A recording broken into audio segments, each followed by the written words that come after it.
What's going on, everybody? My name is Michael Anthony, and thank you for checking out my article in the July edition of Shutter Magazine. This month, we are talking all about building a new line of business within your already existing photography business for people who want to diversify a little bit. And there are a lot of good reasons to do this, right? We're seeing them play out right now before our eyes in this incredibly crazy pandemic. And what's happening is, for people in the wedding and event industry, we are finding ourselves to the point where we don't have any work anymore if we haven't diversified our business already. A couple years ago, we had realized in our own business that this was something that we absolutely needed to do and we needed to get better at. So we started making the changes back then and setting up the infrastructure, but we weren't ready to launch it, right? So we just kind of left it sitting there and sitting there and sitting there. And now is the time for us to go out there and get it. But like most things, guys, if you are sitting around and waiting for things to happen like we did, things will never happen. You actually have to go out there and make things happen if you want to see results. So I laid out in my article a way that in 90 days you can start a new genre of photography that's going to cover not only the plan, but also the marketing and also the actual implementation. For those of you guys who already have a brand out there, let's just say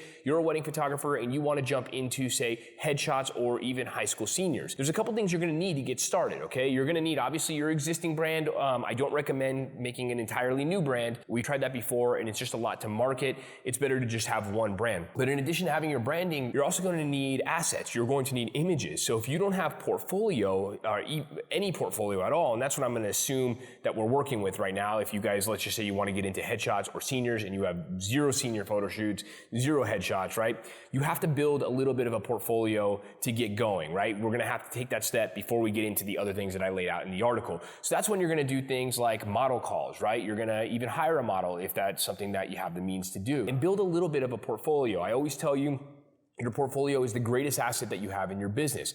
Once you have those images, now you can go ahead and start moving into the second phases. Build a website, put some information together. If you have some time, make a little bit of a video, and then move into the actual marketing phases. So we always get asked, what is the best way to market? And then I always tell you, there's a lot of different ways to market. There's a lot of things you can do to ensure that you guys are going to have consistent clientele coming in the door. But in the very beginning, you might not have a lot of means, right? You might not have a lot of cash you want to throw into a business. You're not going to go out there and get, movie theater ads and billboards and, TV commercials. You're not going to do all that right in the beginning. You have to get started. And Facebook advertising is what I recommend to everybody as a starting advertising source, especially for portraits, because here's the difference. With weddings, you're looking for a very specific person. You're looking for a bride who's engaged, who likes your style and lives within a certain amount of radius from your studio. But when you're talking about portraits or you're talking about headshots, that pool of people becomes a lot bigger, especially with headshots, right? With headshots, there's a lot of working professionals. Everybody's got a job and many of them need headshots. With seniors, every high school senior needs senior portraits. And in some of your areas, it might not be as competitive as things like weddings, okay? So these are areas with Facebook advertising, you can grow your business really, really quickly. So I laid out a couple of pieces of advice for you if you are just getting started with Facebook advertising, okay? Number one piece of advice that I'm gonna leave to you guys is to select an optimization event in Facebook that mirrors what you're trying to do. So there's a couple of things to know. If you are buying Facebook ads, one of the least expensive things you can buy is engagement on your posts, right? And then when we're getting people off Facebook going to websites, the next least expensive thing that you can buy are link clicks. And then it's going to be landing page views. Then it's going to be things like completing registrations or filling out lead forms. And finally, the most expensive thing that you're going to register in Facebook is going to be a purchase event. So I recommend not selling session fees direct on Facebook through your website if you are trying to build your brand and get your word out there, right? Instead, in the very beginning, because your business is just starting, I recommend opting for a traffic campaign and optimizing for link clicks or landing page views. That's going to get people to your website. And in the very beginning, you want people to see your website, no discounts, no pricing. You want to establish your value in your market.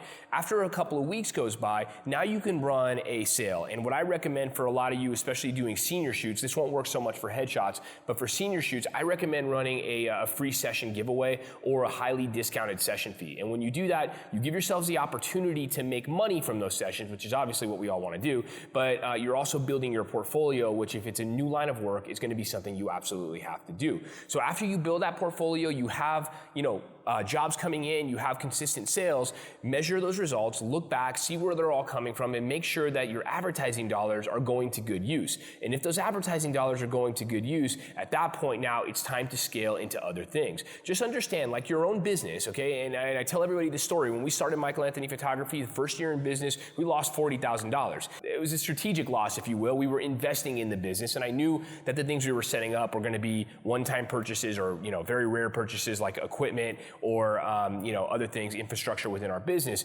But we lost a lot of money in advertising because I wanted to get the name, our word of our name, out there and established in our market. And it worked for the large part. Now, I'm not saying go lose $40,000. There's obviously a lot less expensive ways to do that, but I was learning at the time. It was a lot different back then, and now there's a lot of information out there for photographers on advertising that can help you to be more efficient in your ad spends. After you guys follow all of that advice, all I want to do is just make sure that it's working for you. So make sure you're measuring the results that you guys are getting and you're putting those plans into action. And that way you'll know if your advertising dollars are going to good use or if you're wasting them.